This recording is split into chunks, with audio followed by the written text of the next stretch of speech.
Olá, tudo bem? Eu sou o Miguel Marado e vou falar um pouquinho sobre o contexto histórico por detrás do 8º episódio do meu livro Lendário. Lendário é obviamente uma obra de ficção, mas temos várias bases históricas, monumentais, arqueológicas que estão por detrás das coisas que vão surgindo aos olhos do protagonista, que é Rodrigo Baldaia. E há uma situação na qual Rodrigo Baldaia, durante a noite, invade aquilo que é o pátio de São Geraldo, que é uma parte aberta, mas já parte do recinto associado à sede de Braga, e nesse contexto ele descobre uma pedra que é possível levantar e que permite uma passagem muito esguia, muito estreita, muito pequenina, para algo no subsolo. E no subsolo, o Rodrigo Baldaia encontra, primeiro que tudo, uma basílica paleocristã,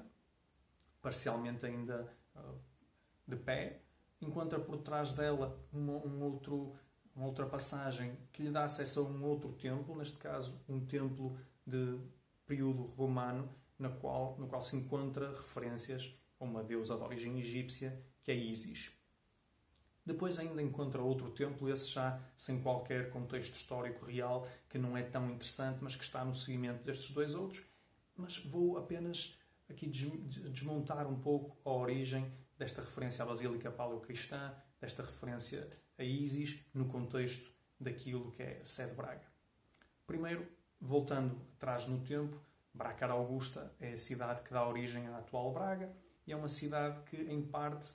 corresponde ainda ao centro de origem medieval que se tornou o centro histórico mais claramente monumental da cidade de Braga. E a parte onde se tocam, digamos, porções do anterior recinto romano com o mais preservado recinto medieval é exatamente a zona da sede de Braga. E nessa zona da sede de Braga teríamos já uma área de interesse religioso desde o período romano.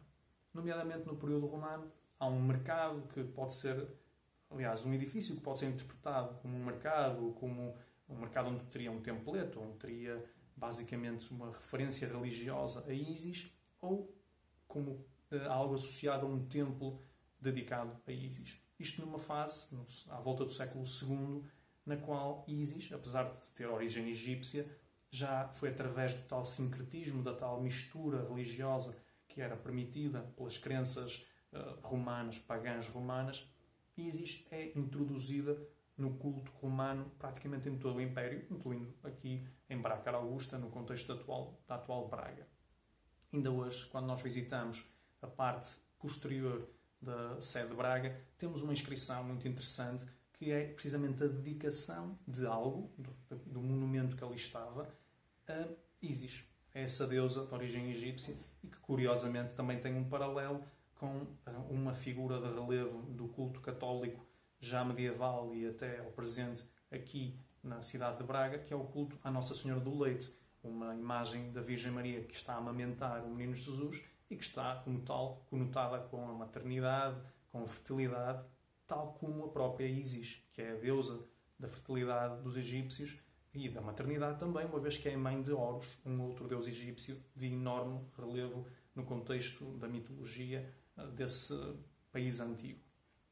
Voltando então aqui ao contexto que falávamos, existia ali algo como um mercado, algo como um templo, com uma dedicação a Ísis no período romano, onde mais tarde se viria a construir, já no período suevo, provavelmente, ou suevo-visigótico, viria a construir-se ali uma basílica paleocristã. Portanto, os suevos e os visigodos, quando chegaram aqui à Península Ibérica, eram tribos germânicas do centro da Europa, que chegam já enquanto cristãos de culto ariano, portanto, de um culto que distinguia bastante do culto católico, mas acabam por se converter ao catolicismo, inclusivamente por influência de alguns dos símbolos mais antigos do catolicismo aqui no contexto da região de Braga. E a sua conversão justifica aqui a adaptação de edifícios ou de ruínas anteriores àquilo que se torna uma basílica de culto cristão num período muito jovem, digamos, do cristianismo na Europa. Mais tarde, aqui onde estava esta basílica, acaba por se desenvolver a sede de Braga, sobretudo a partir do século XI, num período em que Braga ainda era parte do Reino de Castela, essencialmente, antes então da independência do Condado Portucalense, que se torna Portugal. Então, aqui temos a tal justificação para Rodrigo Baldaio encontrar algo que obviamente é impossível, é ficcional, que é algo preservado no subsolo, como a tal Basílica Paleocristã e o tal Templo de Ísis. É uma forma de introduzir aquilo que foi uma realidade passada da cidade de Braga e que efetivamente tem, objetivamente se encontra vestígios arqueológicos concretos, mas que naturalmente não são visitáveis, não estão ainda parcialmente erigidos, são apenas, sobretudo, fragmentos, sobretudo partes das fundações desses mesmos edifícios ou daquilo que os sucedeu. De qualquer maneira, ficam então com esta referência a algo interessante, como o facto de que onde hoje está o centro da Arquidiocese de Braga, a Catedral de Braga, temos um histórico riquíssimo a nível religioso, sobretudo cristão, pelo menos, mas também com origens natalícias que serve um pouco de paralelo da Nossa Senhora do Leite e que dá uma certa continuidade num tipo de culto relacionado com maternidade e fertilidade na mesma zona da mesma cidade durante certamente mais de 1500 anos, ou até mais se considerarmos que ele se estende até ao presente.